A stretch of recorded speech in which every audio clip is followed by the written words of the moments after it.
You are muted currently.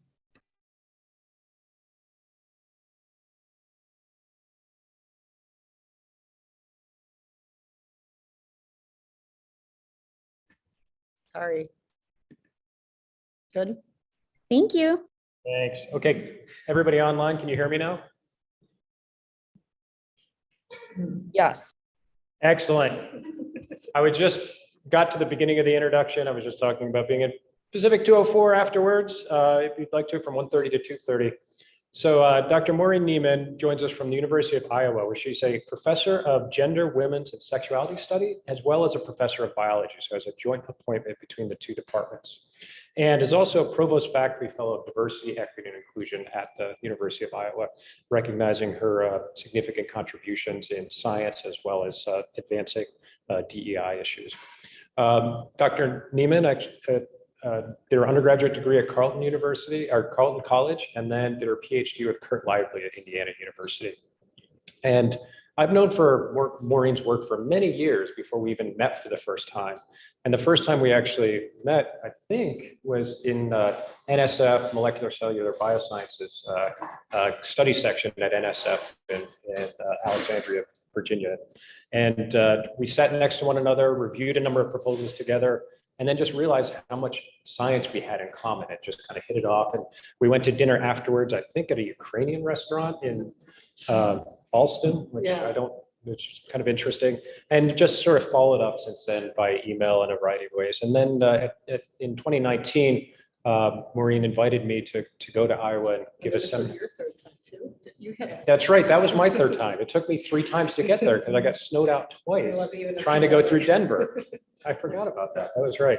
And I had a great visit. It was so much fun meeting a diversity of folks who had mostly actually only read their work and just had a great time. And I knew at that point that you all would have a lot of fun talking with Maureen about her research and hearing about it here. And so at that point, I invited her to come out. And unfortunately, COVID got in the way. So we tried once, tried twice, 3 times a charm. So very quickly, as you'll see today, Maureen runs a very active research laboratory that's really focused on a fundamental question, which is, why is there sexual reproduction? And also, what are the causes and consequences of sexual reproduction in populations? So related to that, Maureen has a number of papers that are focused on questions of host parasite evolution and coevolution, and just fundamentally questions of genetic and genomic conflict. So near and dear to many of your and our hearts. So another thing that's very impressive to me is Maureen's strong commitment to mentoring the next generation of scientists. You can see this through graduate students, but particularly undergraduates. So if you look through the list of publications in Dr. Neiman's laboratory, you'll see so many undergraduate co-authors in the paper. It's just really impressive.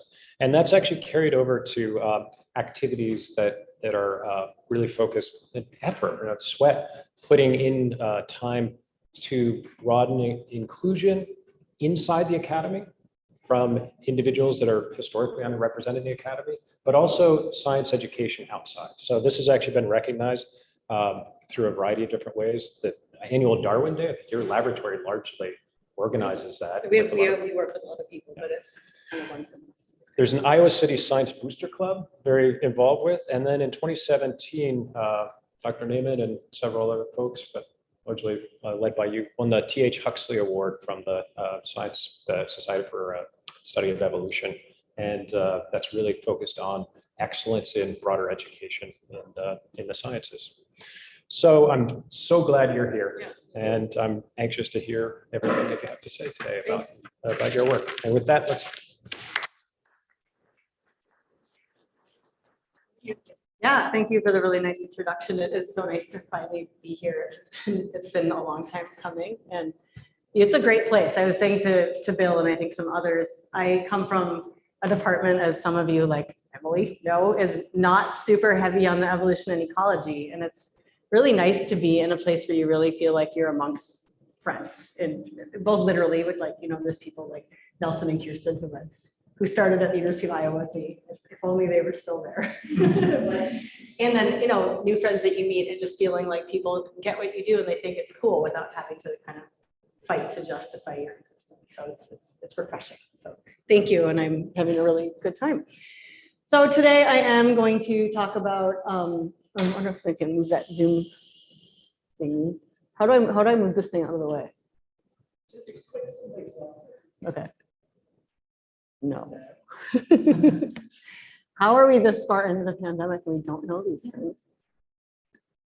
Well, I don't think it's that big of a deal, but let me know if someone figures it out. Okay, so I study, broadly speaking, the evolution of sexual reproduction.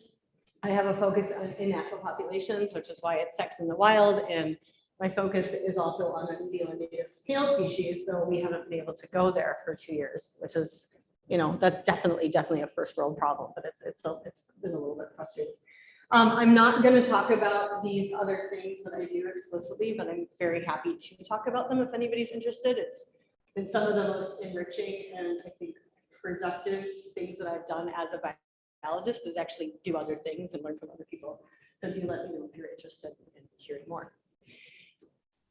All right, so the question of the commonness of sex is, it's a big one. It's of interest to a lot of biologists from a lot of different perspectives. As you're probably well aware, the world would be a pretty gray and boring place without sex. You know, we wouldn't have flowers, we wouldn't have fruits, we wouldn't have weird sexual behaviors and to expand. So sex is pervasive, sex is commonness, explains a lot of the color and the fun that we have in our world today. But we don't actually know why it's so predominant. And this is a question that, of course, was first raised by Darwin. And Darwin was smart enough to figure out evolution by natural selection, but he actually was confounded by sex. So this is a quote from a paper about sex and flowers that he wrote in 1862, basically throwing up his hands and saying, I don't get it. Like this whole subject is hidden in darkness. So in 1862, you know, you feel like we have to, you know, kind of take it easy on Darwin for thinking sex is confusing because we didn't even know about chromosomes. We didn't know about DNA. Like, how can you possibly understand sex? But then you fast forward to Carl Zimmer in 2009, where we do know all of these things. So as Carl Zimmer points out, we understand the molecular nuts and bolts of sex. We know how it works, but the why remains mysterious. So this is 2009. I recently realized that this quote even was getting kind of dated, so I found another one just to make the point that this is still a problem. So as Thomas et al. State, this is amongst the most elusive and controversial problems in evolutionary biology. So when I started doing biology or the evolution of sex, and now about 23 years ago or so, in 1999, I was like, I'm going to figure this out. So I'm going to cut to the chase and tell you that I haven't figured it out, nor am I going to figure it out.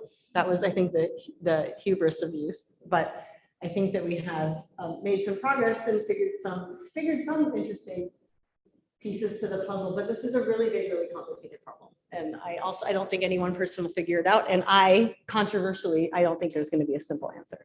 So that, which might not appeal to those of you who think that, you know, the answers to big problems should be simple. And this one, I just don't think it's going to be. And I'm interested to hear otherwise. All right, so the main problem that sex faces is that it's very costly. And what I would argue, and again, some other people might have different opinions, but what I would argue that the most prominent cost associated with sex, and the one that's most problematic, is that it's associated with the production of male offspring. So John Maynard Smith really was the first person to figure this out and to make clear the extent of this cost of producing males. And he specifically was able to show that this should be a twofold cost of males if everything else is equal. And that this is the reason why we don't think sex should really exist, or at least not be very common. And so this problem can be understood in the following way. This is going to be sort of a cartoon simulation of this twofold cost of males. And so what I'm going to show here is what happens if we follow the rate of production of new generations by an asexual lineage on the left and a sexual lineage on the right. And these two lineages are identical except for the manner in which they produce offspring. Females are pink, males are blue. And so what happens is after each generation of reproduction, the asexual female makes two babies that are genetically identical to herself, so they're both females. The sexual female, like most females in species with both males and females, is still going to make two offspring, but only one of them will be female because she's going to allocate about half of her reproductive resources into males. So this process will repeat itself generation after generation, with the asexual females making more asexual females, with only the sexual females directly making offspring, and again, only half of those offspring being female. So if we were to then go into the population, let's say a couple dozen generations down the road, here on the x-axis. And we look at the number of females on the y-axis that are asexual and red is actually, this is the color that I use. What we're going to see is that there are a lot more females in the population that are asexual than sexual. Now, this is a problem because only females can make babies, so only females can contribute directly to the rate of population growth. So if we then consider what this really simple discrepancy in female production means for a sexual population, shown here in blue, that's invaded by an asexual mutant in red, what the theory developed by Maynard Smith suggests is that the asexual female and her descendants are going to outcompete the sexual lineage in just a few dozen generations. So this is like nothing in evolutionary time. And it underpins this perspective that sex should be rare or even non-existent in nature. And of course, again, this isn't true at all. Sex is really common. And now we also know sex should be, at least in theory, very costly. And this then means logically that sex has to be associated with major benefits. Now, if you ask biologists about the benefits of sex, those who don't study sex will usually say, well, obviously, sex is about the benefits that are associated with making genetically variable offspring. And yes, this is almost certainly true, at least some of the time. But the outstanding question that remains is that we don't know exactly what these benefits might be. We don't know when they apply. We don't know in which systems. And we're still very much at the beginning of working these things out. So yes, broadly speaking, we think that sex is probably important because it's connected to the production of genetic variation. But there's a lot of different ways that genetic variation can be helpful. And we are very much still figuring that out. Yes. Little thing next to the speaker. Yeah. Adjust, so, adjust your sound, which is that, that guy. Yeah. And change to the other microphone. This one. Yeah.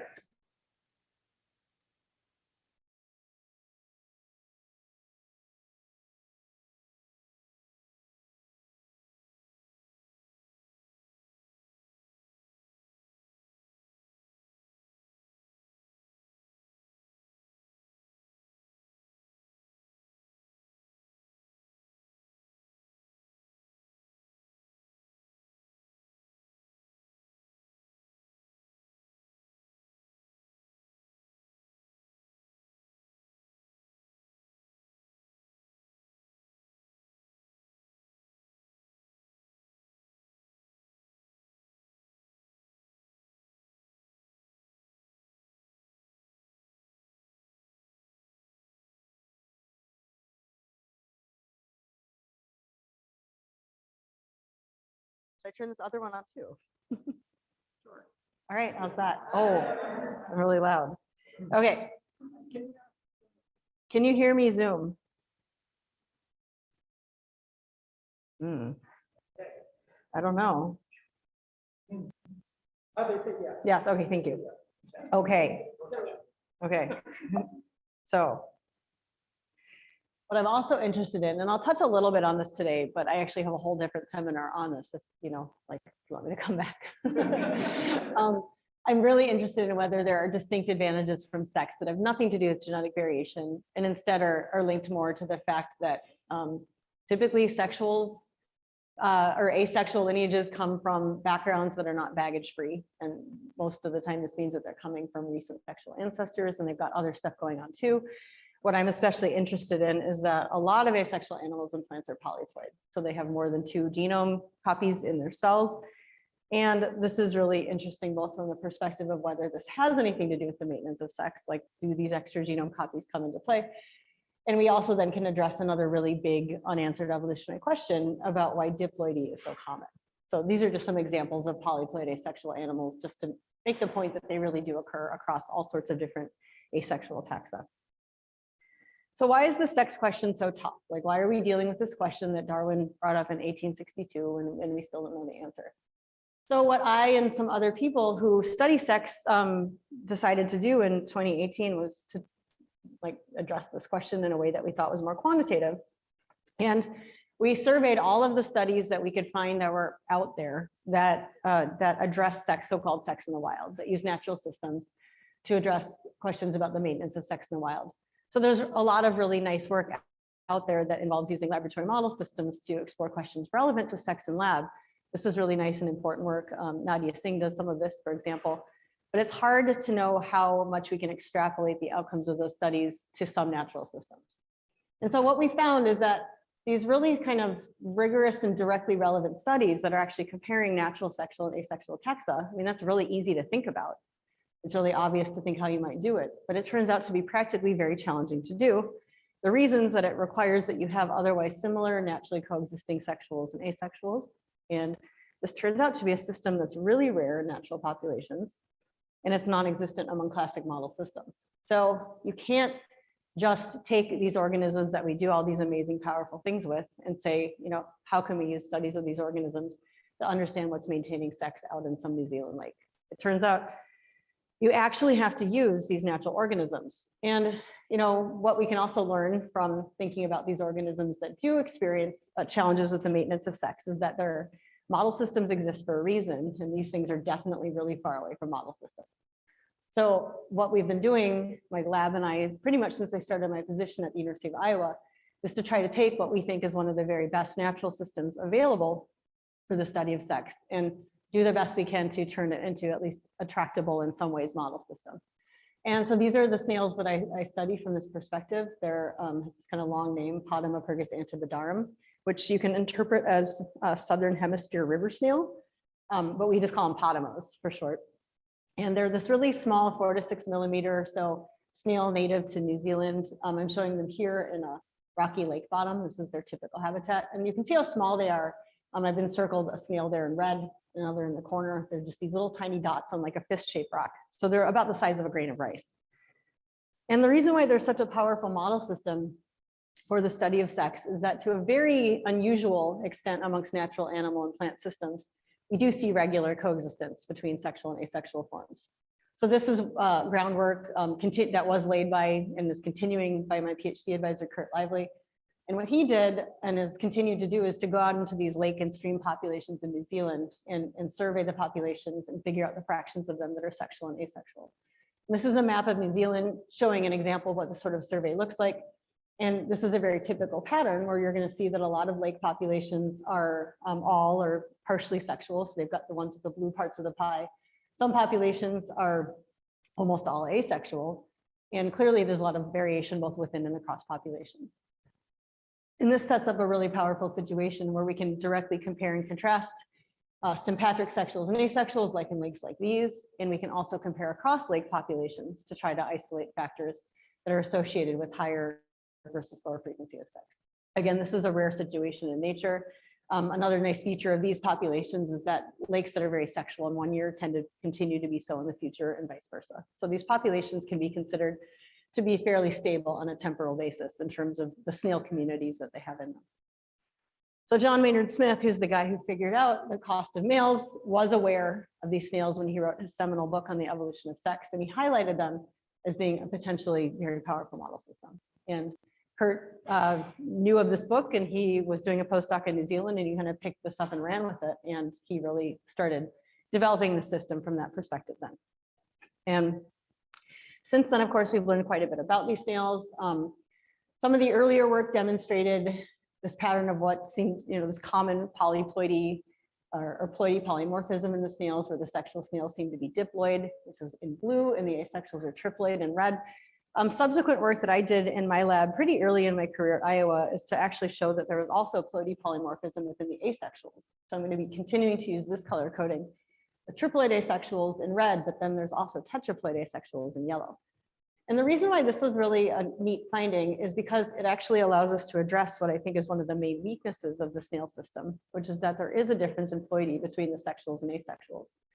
But the fact that we have triploid and tetraploid asexuals allows us to compare triploids and tetraploids, identify effects of polyploidy and ploidy elevation that we can then hopefully use to figure out whether differences between sexuals and asexuals are more due to ploidy elevation versus actual consequences of sex. And ploidy is interesting in itself. So this also allows us to use the system as a ploidy model as well as a sex model. So that was an interesting finding. I think most importantly, and this is really one of the most powerful features of the system, is that our phylogenetic and population genetic data have demonstrated conclusively that these asexual snail lineages are repeatedly and quite frequently produced from their obligately sexual ancestors. So this figure here, these are SNPs taken from across the genome. So this is really like whole genomic SNP data, showing the distribution of asexual lineages across 26 different natural Potomo lineages from New Zealand, and this obligately sexual outgroup species that we use for outgroup types of comparisons, Potomophorus esterinus.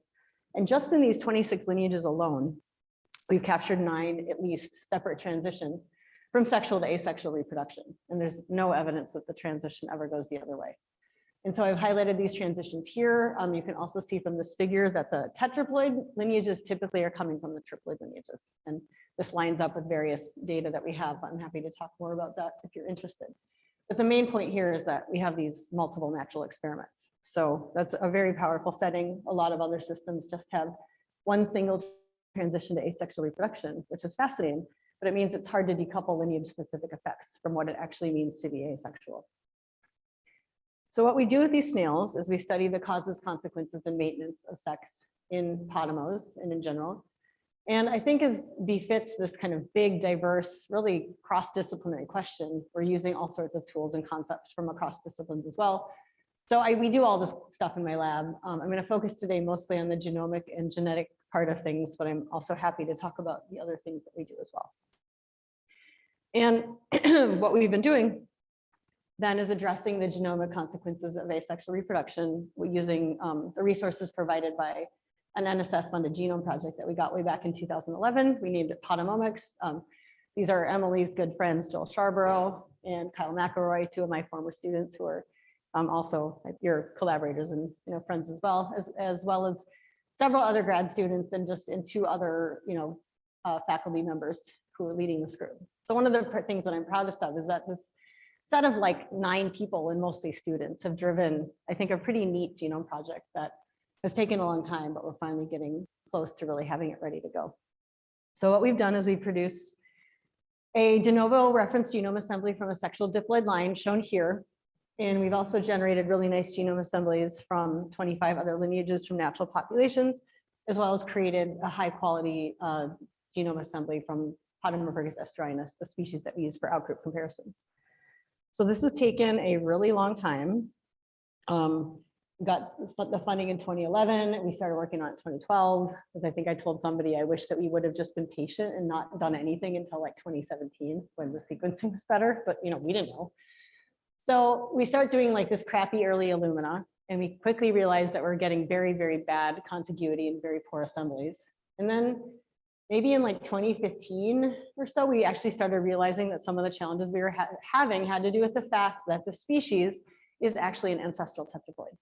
So the diploids were actually diploidizing, and they have a very recent genome duplication, which meant that we had to go back to NSF and say, please give us money to do PacBio, because we need longer read sequences to try to resolve these duplications. They did that, which was great. And we finally, like by 2020, we actually ended up with what I think is a really pretty nice genome assembly that seems to make sense. It's definitely not perfect. And then it was 2020, and then of course the pandemic happened, and then we still haven't been able to like completely finish it up, but we're getting there. So right now, though, we do have a really nice genome, over 150x coverage, and we are able to recover over 90% of conserved single copy genes that people use in this BOOSCO analysis to show that a genome is essentially complete and contiguous. So we're using these resources as well as the snails. So we do both genomics and organismal biology to address key hypotheses for sex. And these are these hypotheses that address benefits of genetic variation, as I mentioned earlier. So these are things like, is genetic variation good because it helps lineages clear harmful mutations? Does genetic variation facilitate adaptive evolution? And what happens when you have intense host-parasite coevolution? Like, what does recombination and sex mean in this setting? So we're addressing all of these questions, and then using the answers that we get to go back to what does it mean to not have sex when it comes to these really important evolutionary phenomena. And this is the part that we can really uniquely address with these snails. What do these consequences of being asexual mean when we go back out to natural populations and say, why do we see sex persisting in some places but not others? So at this point, I'm going to now tell 3 different stories from 3 different grad students, and all kind of different takes and perspectives on these questions regarding connections between genomes and the absence of sex and advantages of sex. And the first story I'm going to tell is that of Joel Charborough, who's a former PhD student of mine. He's now an assistant professor at New Mexico Tech, and he and Emily are doing some really exciting stuff together. So you should ask her about that. So Joel was very interested in these hypotheses for sex focusing on mutation accumulation. And there's a whole set of hypotheses involving sex and recombination that basically come to the same conclusion, that sex should facilitate the removal of harmful mutations from a lineage. And there's a number of different hypotheses. There's a bunch of different things with different names. I'm sure a lot of you have heard of Muller's ratchet, for example. I'm going to focus on what I think is the most general of these hypotheses, and the one that I think in a lot of ways encompasses a lot of the effects that are expected to be seen. And this is something known as the Hill-Robertson effect. So I'm going to show you how the Hill-Robertson effect should work through, again, a little cartoon. These are two chromosomes. This would be like a diploid organism with a chromosome number of 1. And like all organisms, this organism is going to have some bad mutations and some good mutations, shown here in red and in yellow respectively, and ancestral alleles represented in this kind of green. So what's going on here is that these mutations are occurring closely together on a chromosome. This means that they are physically linked. There's also a type of linkage known as effective linkage, like in an asexual organism, where even though mutations might be on different chromosomes, they're still co-transmitted because the organism is passing its genome on as a unit. So either types of these linkage are considered to be a potential problem, because when you have linkage, it decreases the extent to which these loci can be selected independently. So in other words, if you presume that recombination occurs, the closer that two loci are, the less likely that recombination will occur. And it's gonna be hard for them to be broken apart and for like the good mutation to be selected independently of the bad and vice versa. So then why recombination is important in this setting is that it breaks down these linkage groups, allowing these loci to be selected independently of one another. So leading to the expectation that sexual lineages should both be better at experiencing the spread of adaptive variation and should also be better at removing harmful alleles. So this is the expectation. This is what theory suggests. There's still a lot of open questions about what this actually means and what actually happens in real organisms.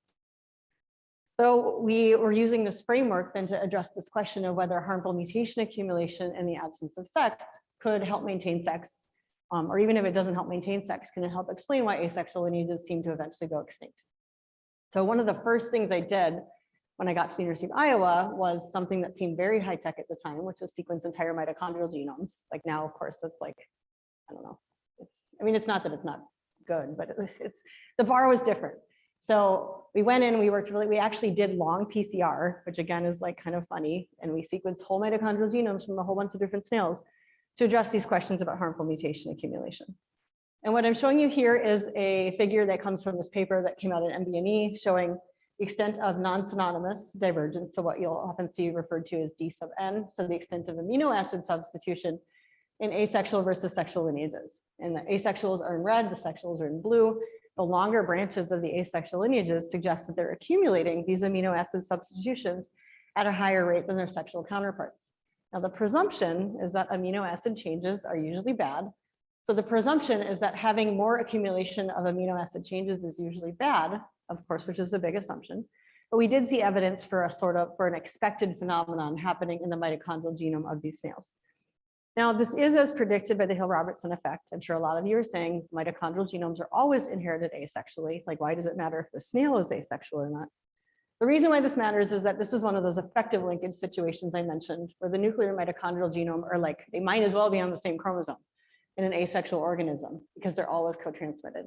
Whereas in a sexual organism, the nuclear genome experiences recombination and nuclear loci can be transmitted separately from mitochondrial loci, increasing the efficacy of selection on mutations in both genomes. So this was a neat finding. It was, the best we could do in 2010, but it still really doesn't tell you much about whether these mutations are actually harmful. So what Joel did is that he took, I think, a next really critical step forward, which is he said, okay, we've got this really interesting pattern of mutation accumulation. Like, what do these mutations potentially mean for these snails? So Joel took advantage of the fact that some amino acid changes are more likely to affect protein function than others. And generally speaking, affecting protein function is bad.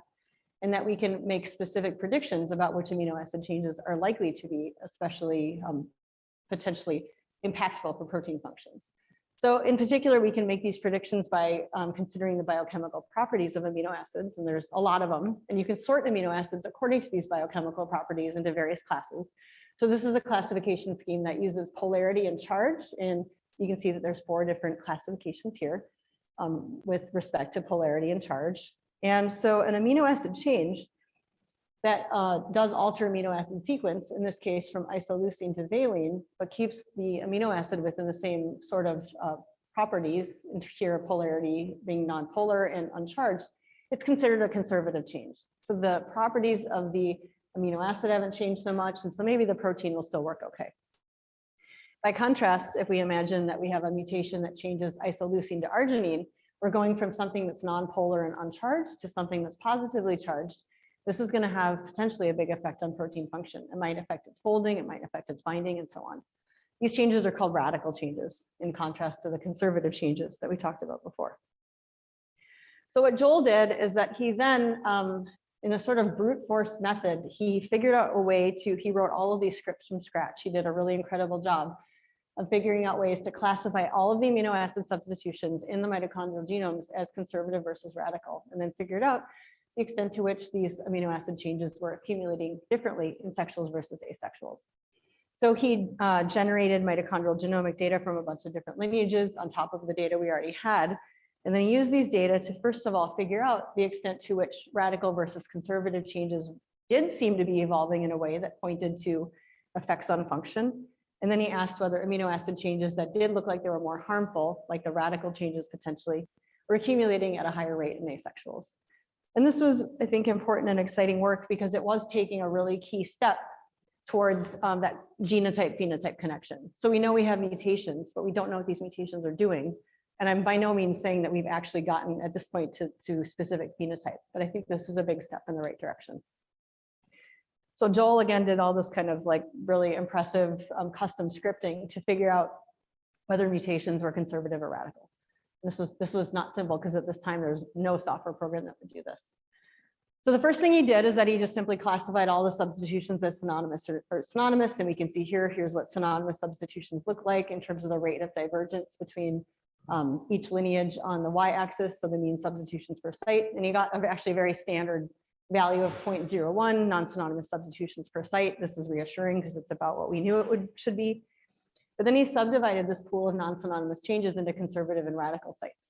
And what you can see here is that the conservative sites are accumulating at a rate that's both about 50% higher than the non-synonymous changes as a whole, and 3 times higher than the radical changes when they're considered alone. So the fact that the radical changes are accumulating so slowly tells us that they do evolve in a manner that suggests that they're harmful.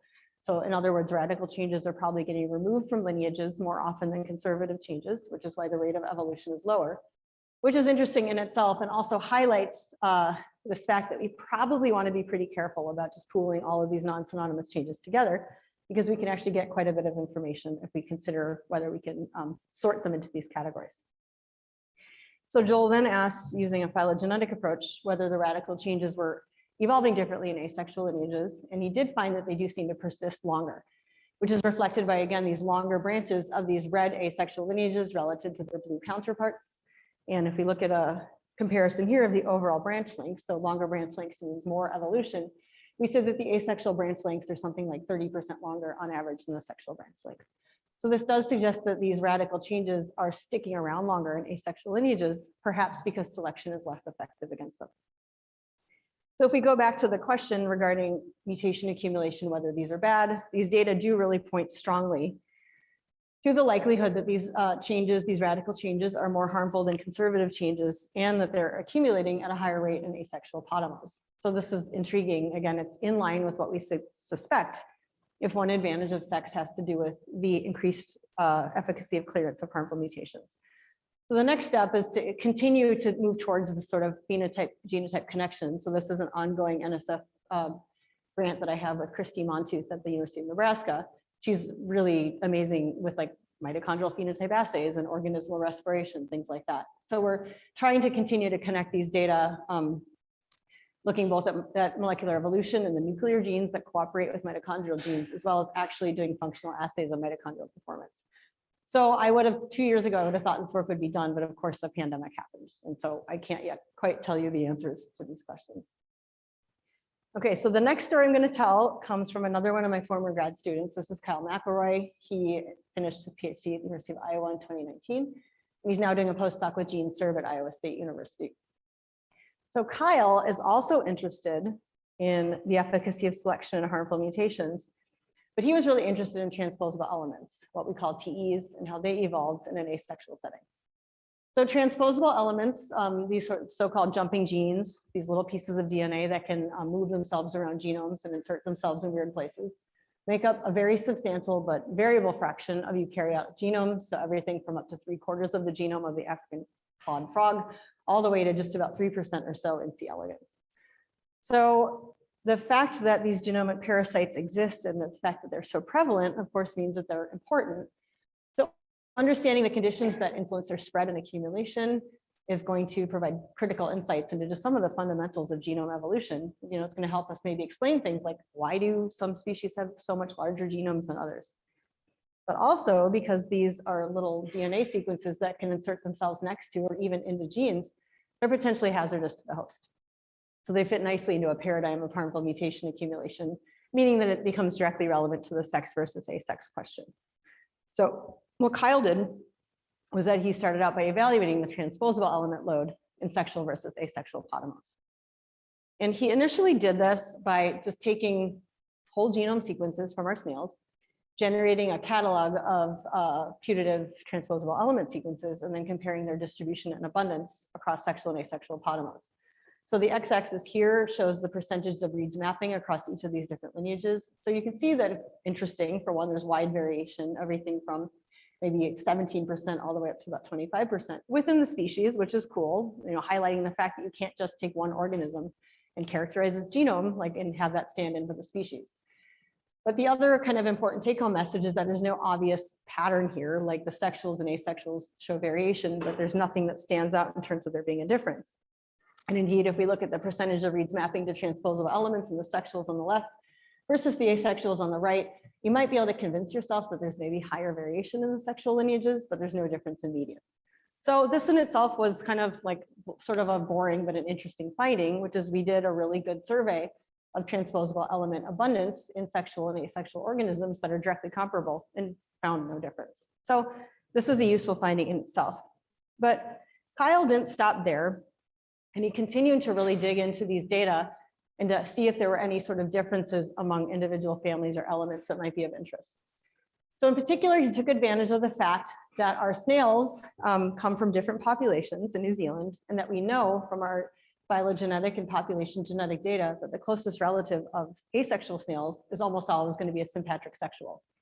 So this means that you can compare the genomes of sexual and asexual snails from the same lake and have a very powerful direct comparison between these genomes and hopefully be able to really isolate effects of being asexual. So what I'm showing you here is the comparison between the genome of a diploid sexual snail from Lake Alexandrina, which is in that purple starred area in the South Island of New Zealand, relative to an asexual triploid snail from the same lake. And the x-axis here shows the reads per kilobase mapped of these different these repetitive element sequences. Each of these circles represents a distinct element. And so the baseline is established by the sexual. And what we expect to see is if there's no effective asexual reproduction on any of these elements, that the sexual distribution and abundance of these elements should be predicted by the sexual abundance. And for the most part, this is the case. You can see the one-to-one line represented by the red line there. But Kyle kept seeing in these pairwise comparisons, these clusters of 8 or so different elements that were occurring at an order of magnitude higher frequency in the asexual genome. So you can see this cluster here. This appears again, it looks almost identical to a remarkable extent in this comparison between snails from Lake Maurine on the west coast of the South Island. Again, I'm going to remind you that the closest relative of asexual snails is sympatric sexuals. So this Maurine triploid snail is more closely related to the Maurine diploid snail than it is to this asexual snail from Lake Alexandrina. So there seems to be a distinct pattern that is happening independently. So once we got these PacBio data, we were then able to figure out what these elements were. And it turned out it was actually a clustered set of tandemly repeated ribosomal DNA and histone genes that were co-occurring on the same chunk of DNA of about 18 kilobases. And they seem to be proliferating in asexuals. So this genomic element looks like this. I've shown the ribosomal DNA pieces in blue. and the histone genes in yellow. And then the aqua represents the 5S ribosomal DNA. And so these 18 kilobase chunks of DNA are seen to be proliferating to a quite remarkable extent among asexual lineages. So this figure here shows the estimated per haploid copy number of each of these element types represented color coded here, blue, yellow versus aqua, across our different podomotypes, sexuals and asexuals, and triploid versus tetraploid here. And you can tell just by looking at this figure that if you are an asexual snail, you have a lot more of these elements that sexual snails do, and that this pattern is not driven by phylogenetic relationships. It seems to be happening again and again in all these different lineages. If we were to take the average frequency of these element types across sexual and asexual lineages, so we're comparing here the estimated haploid per copy number of all of these elements across these different gene types, and the sexuals in blue versus asexuals in red. Again, it's like a very dramatic difference in frequency, with the sexuals often having like 1/10 the number of these pretty big repeats relative to the asexuals. You can even see it if you figure out the extent to which the genome is made up of these elements. The asexual genomes are like 2 to even 8% tandem repeats, whereas for the sexuals, it's well below 1%. This lineage here, this diploid sexual that looks like an exception, actually, we have good reason to believe it is a diploid asexual lineage. I'm happy to tell you more about that later. But to us, this is potentially the sort of exception that maybe even really gives more validation to the rule that we think that we're seeing take shape. We also were able to use the fact that we do have these triploid and tetraploid asexuals to explore a reasonable alternative hypothesis that maybe if you have an extra copy of your genome, you experience relaxed selection, and maybe these elements can just accumulate at a higher frequency than they would if you only have 2 genome copies. But we saw no evidence for a difference in abundance between these elements in the triploid asexuals here in the middle in red versus tetraploid asexuals in yellow. When we look again at the percentage of the genome that's comprised of these units, telling us that at least, except potentially on a very subtle scale, the thing that's driving this element proliferation is not ploidy, and it's almost certainly the absence of sex. In 2019, and then I went to Austria and Germany to do a guest professorship at the University of Innsbruck with Junia Lamach, shown here, who's a really talented cytogeneticist, and her friend and collaborator, Stefan Mueller, at the University of Munich.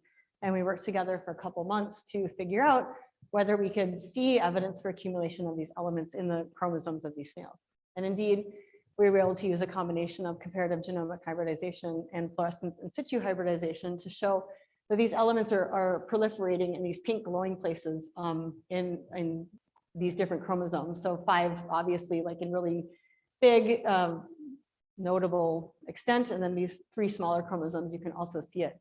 And this would just like, was very, very apparent in asexual versus sexual karyotypes. So I went back there in October of this year in between, I guess, Delta and Omicron to try to do more of this. But so we got started, but we haven't been able to do much since Omicron happened. But what we're going to do is take advantage of the fact that there is good cytogenetic evidence that this proliferation is happening and try to learn more about mechanism and also potential variation across asexual lineages and the extent to which this is happening.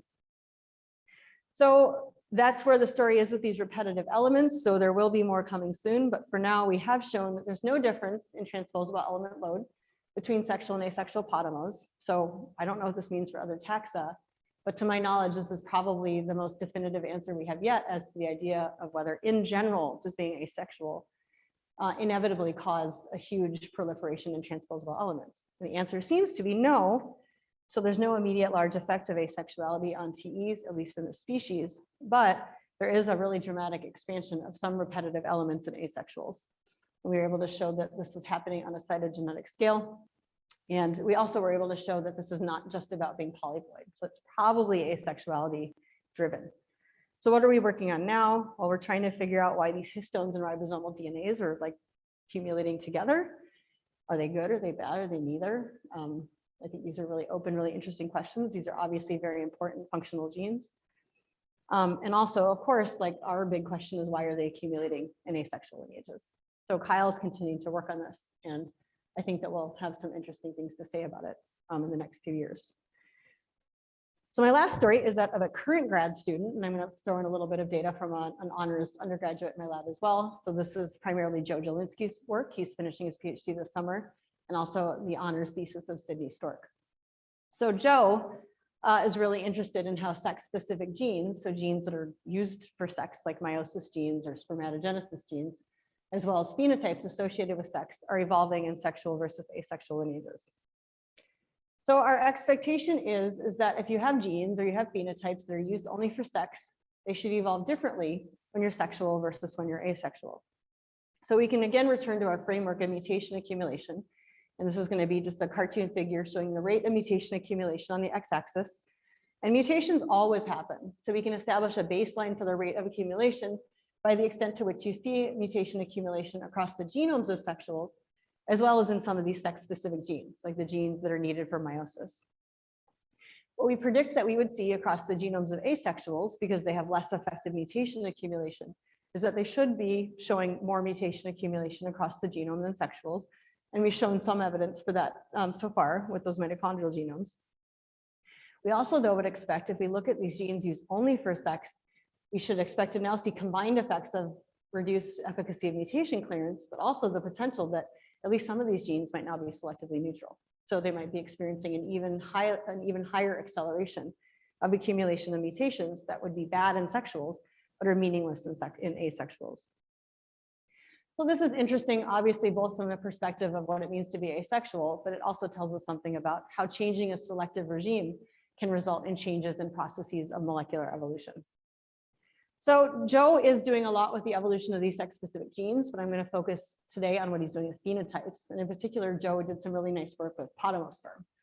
And I have an example here. This is not like to scale at all. I just put a picture of a snail on top of a picture of sperm. These are not like Drosophila with those giant sperm. So we took advantage of the fact that the very fascinating phenomenon that I'm not going to talk much about here, but I will just mention that asexual potamos do occasionally, like 1 to 2% of the time, make sons. So we don't know why this happens. It's probably just an accident of oogenesis. Again, it's pretty interesting. But the fact that these males are produced is cool because we know that they produce sperm. And we also know that they copulate normally. So what this means is that we can then use these males to do some interesting experimental work.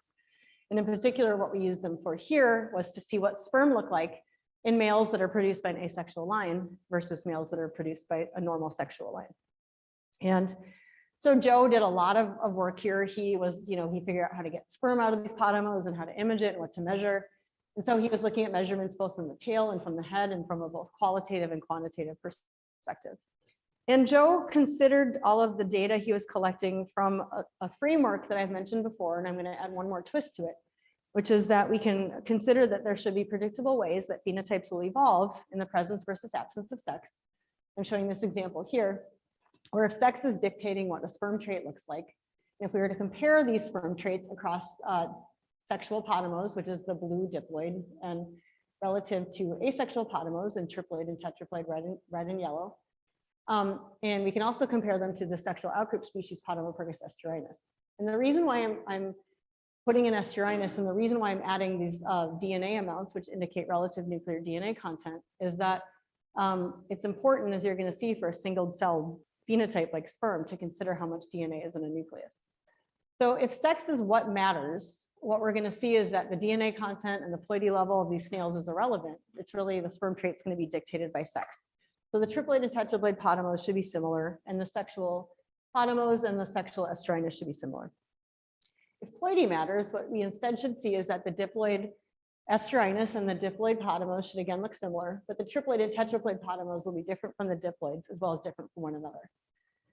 Now, finally, if nuclear DNA content matters, and again, this is relevant because the sperm is this single-celled thing that has a head, that has a nucleus, and the size and shape of the nucleus is reasonably dictated by how much DNA is in there. We're going to expect to see discrete and distinct sperm traits across esterinus, which has only about half of the nuclear genome content of the diploid potamos. If you remember, I did mention this genome duplication that we discovered in the diploid potamos. The triploids and tetraploids have even more DNA. So Joe kept these discrete predictions in mind as he was generating these data, and then he analyzed them relative to whether they met these different predictions. And so this is an example of what almost all of the sperm traits ended up looking like. So this example here is head length, so how long the head of the sperm is on the y-axis versus the diploid esterinus. the diploid potamose, triploid, and tetraploid potamose. And he saw this really clear pattern of gradual increase in head length as you increase in nuclear DNA content. So he saw this across a number of different sperm traits, suggesting indeed that nuclear DNA content is probably a main driver of sperm head shape. But Joe also saw something really interesting, and it's apparent in this figure here, which is significantly higher variance in the sperm traits in asexuals versus sexuals. So it wasn't just that the sperm were larger in the asexuals, they also were more variable. Now this pattern is consistent with what you see if evolution, if selection is relaxed in a situation where you are no longer sexual. And this pattern is really emphasized by the fact that even in tail lengths, which weren't actually affected by nuclear DNA content, which isn't that surprising because there's no DNA in the sperm tail. So we don't see any gradual pattern of increase in tail lengths on the x-axis versus the different snail classes on the or on the x-axis here, but we do again see that the tail lengths of the asexual potamose are quite variable relative to the sexuals. We can see this from a multidimensional perspective here in this linear discriminant analysis. So each of these points represents a sperm, and its placement on this linear discriminant analysis plot on the x versus the y-axis shows you where the sperm is from a multidimensional, so taking all these sperm traits, condensing them into this multivariate analysis space. And this, what we can see is if we look at the blue points representing sperm from diploid sexual males versus the triploid and tetraploid males in red and in yellow, there's a much bigger cloud of sperm points when you're asexual. And you can see this in the figure. You can also see it in the histogram if we plot the value of the linear discriminant component number 1 in this histogram. There's just a much wider distribution of these values in the asexual potamose. So again, the significantly higher variance in sperm traits in the asexuals is consistent with what we should see if it kind of doesn't matter what your sperm look like when you're asexual because you're not fertilizing anybody anymore. Joe also looked at abnormalities in sperm ultrastructure. So basically this emerged as he was looking at lots and lots of different potamose sperm, and he realized that sometimes they were abnormal in very, very striking ways. And so he was able to sort these abnormalities into phenotypes that he gave descriptive names, and I'm showing you some of these here. And he then asked whether the frequency of these abnormal sperm phenotypes were different across different male types, and if that maybe could give us some insight into mechanism. And in particular, he noted that these triploid and tetraploid males made sperm that had abnormal phenotypes on the y-axis much more often than the diploids. You can see the types of phenotypes that were appearing. But what was especially interesting to us is that the triploid snails in particular showed a higher variety of weird phenotypes, and their sperm were abnormal even more frequently, hinting to us that maybe at least some of what's going on with this abnormality thing is like, at least for the triploids, they're trying to do meiosis, but they have an uneven number of chromosomes. It doesn't go very well, and the sperm end up looking very, very strange. So finally, and this is connected a little bit more to the work with genes that Joe is doing, I did want to show you some newer data. These aren't yet published, but showing that genes that are related to sperm and sperm function, so genes like, again, that are useful when you're sexual, but not when you're asexual, are expressed in a higher level than sexual males. So this figure on the y-axis here, we're looking at the expression of the sexuals minus the expression of the asexuals from the perspective of, I just forgot what the T means in TPM. What is TPM? Per million, transcripts per million, sorry. So this is the gene expression measurement. So what Joe did is he took the expression of 71 different genes that were annotated as relevant to sperm, and he then grabbed 71 sort of control genes that were not related to sperm function, but were protein coding in sexuals and asexuals. And we have a lot of different transcriptomic data sets. He looked at the expression of the control genes. Anything above the line is expressed at a higher level in sexuals. Anything below the line is expressed at a higher level in asexuals. There was no difference in expression of control genes, but there was significantly higher expression of these sperm-related genes in the sexuals. Again, pointing to the situation where what the sexuals are doing with the sperm genes is important, and what the asexuals are doing doesn't really matter. So their expression levels seem to be lower. What an honors undergraduate, Sydney Stork, did was essentially ask some similar questions about the evolution of these traits in the absence of sex, but from an organismal behavioral perspective. So she was really interested in the types of mating decisions that the asexual females made and whether they were practicing any sort of mate discrimination. And if they did, what was that like relative to sexual counterparts? So Sydney took female snails that were either sexual or asexual. And then she gave them access to both conspecific males, so podomos, as well as heterospecific males, Podomopyrgus esterinus. They look somewhat phenotypically similar. And we already knew from previous pilot studies that the snails would mate with both of these different male types. But presumably, because this mating is heterospecific, these snails actually are from estuarine environments. We've never been able to produce hybrid offspring, and we think even if we could, they probably wouldn't do very well because they would be the offspring of a brackish water organism with a freshwater organism, and that might not go very well. But we have no evidence that they can make babies anyway. So the presumption is that mating with esterinus is a poor choice. So Sydney basically set up what Fox News referred to as snail pornography way back in 2013 and filmed snails having or not having or copulating, if you want to call it that. So I'm showing you here, if I can figure out how to play it. Maybe I can't. I don't know what I just did. There. Okay, that's what they look like when they're mating, is they stick together and they kind of roll around. So may or may not look familiar, but this is what mating snails look like. So she filmed snails for hours and then counted copulatory attempts and how long the snails stayed stuck together. So those are what the data looked like. And so what she ended up finding,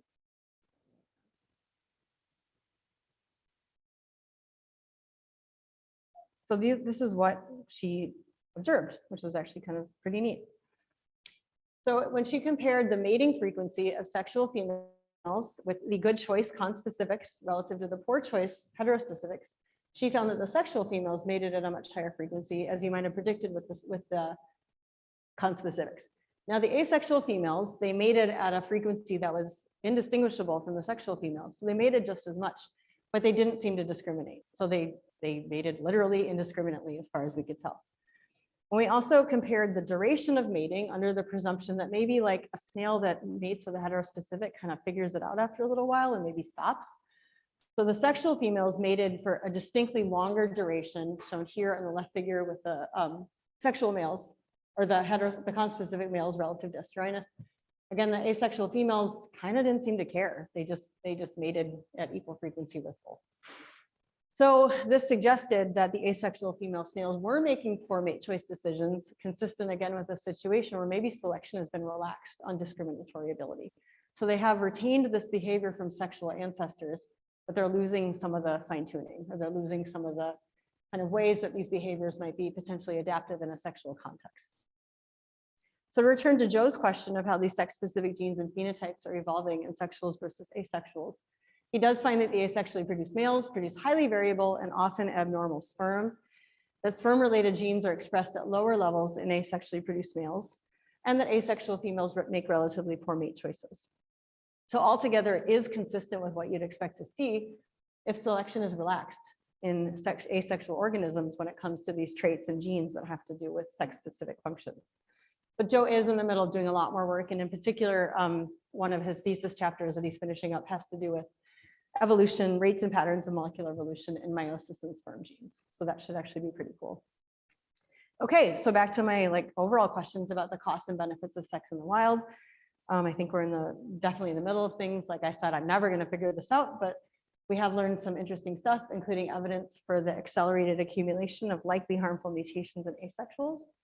We see this from the perspective, especially of those radical amino acid changes and possibly repetitive elements, depending on what these elements are doing. We also see evidence for degradation of sex-specific phenotypes, both from the perspective of sperm and also from the asexual female mating behavior. We're in the middle of doing a lot of different stuff in terms of sex. So like I mentioned, we're looking at evolution of sex-specific genes. We're looking at what happens to asexual lineages over evolutionary time. We're doing lots of stuff with mitochondria and mitochondrial function. We're also looking at adaptive molecular evolution, especially from the perspective of host-parasite coevolution.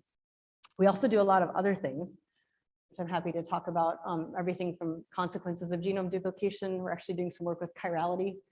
So we're studying, we found the first ever left spiraling podomo, and we're doing all sorts of stuff with that. We also do a lot of work with the snails from the perspective of them being a worldwide nuisance invasive species. So that's where we are as of today. And I, as Bill nicely pointed out, my lab, I'd say, is primarily, I mean, grad students do amazing work, as I just showcased, but we also have a ton of fantastic contributions from undergrads and even high school students. So I'm showcasing various iterations of my lab group over the years, and I really appreciate your time and your attention. So thank you for having me.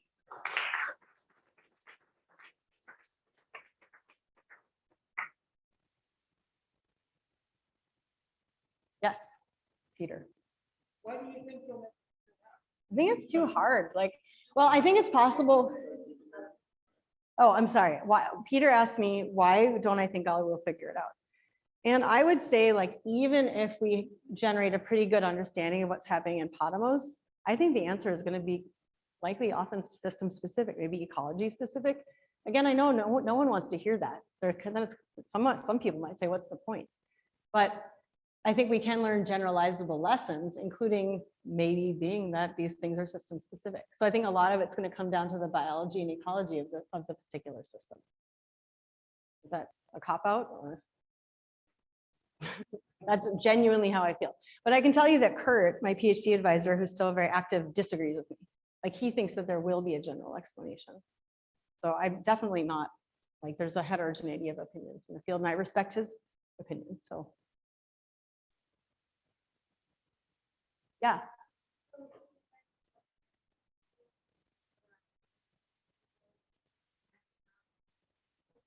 You could have seen them here.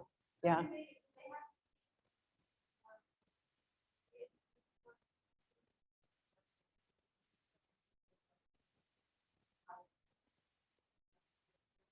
Yeah, we do. So the invasive snails are always asexual. Oh, the question is, are the invasive snails genetically distinct from the New Zealand snails? Is that? Yeah. Okay. Yeah. So the invasive snails represent a very small and genetically depauperate subset of the diversity in New Zealand. They're always asexual. Just a few lineages have invaded. And a couple of years ago, we showed the student who led this work. This is Karina Dunn, and he led this work as a master's student. He showed that the invasive snails in North America, some of them came via invasive populations in Europe. And then and those are mostly the snails that are in the West Coast, like around here. There's some invasive snails in the East Coast that seem to have come straight from New Zealand. I might have just flipped that around, but it's interesting because they seem to be extremely successful despite being really low in genetic diversity, which is kind of the opposite of what we often might expect to see. And yes, you could see them around here. They're all over the Pacific Northwest. So if you have some, I'd be interested in seeing some. So, yeah, they're really little and they're really unimpressive. Like, look for a snail that's smaller than you think snails are supposed to be.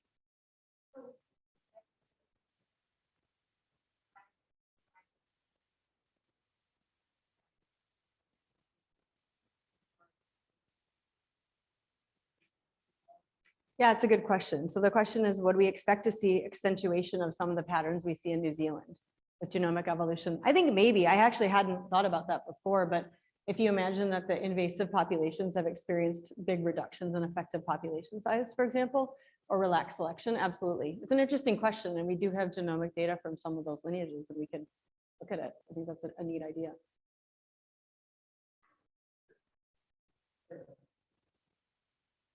Yeah. How can we tell the sexual from the asexual? It's a great question. I wish it was, well, I think it's good that we can't tell them apart readily because it highlights the fact that we can compare them. But you either have to isolate a snail and see whether it can, like from babyhood, so it's a virgin, and see whether it makes babies by itself and look at the sex ratio of the babies.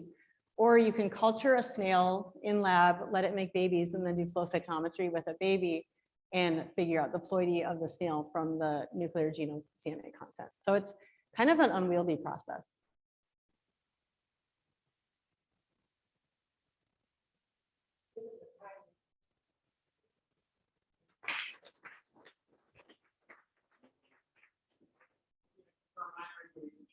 Following up a little bit.